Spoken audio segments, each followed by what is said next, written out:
സംരക്ഷണവും പരിപാലനവും ദൈവം തൻ്റെ ഭക്തന്മാർക്ക് വേണ്ടി എപ്പോഴും നൽകിത്തരുന്നു. എന്നാൽ അതിൽ നിന്ന് വിഭിന്നമായി കഷ്ടവും പ്രയാസവും നമ്മളിൽ വരുത്തി തീർക്കുവാൻ പിശാച് വളരെ ശക്തിയോടെ ശ്രമിക്കാറുണ്ട്.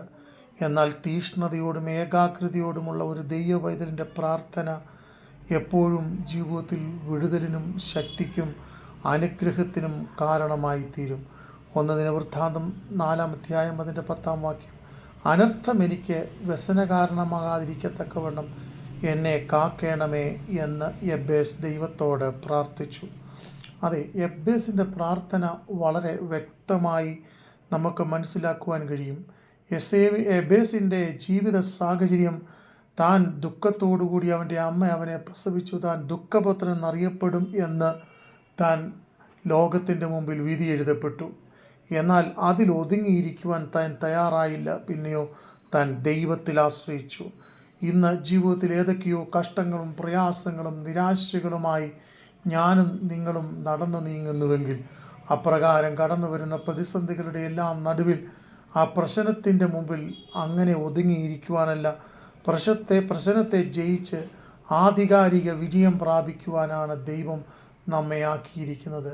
അതുകൊണ്ടാണ് ദൈവവചനം പറയുന്നത്, എൻ്റെ ദൈവത്താൽ ഞാൻ പടക്കൂട്ടത്തിന് നേരെ പാഞ്ഞു ചെല്ലും, എൻ്റെ ദൈവത്താൽ ഞാൻ മതിൽ ചാടി കടക്കും.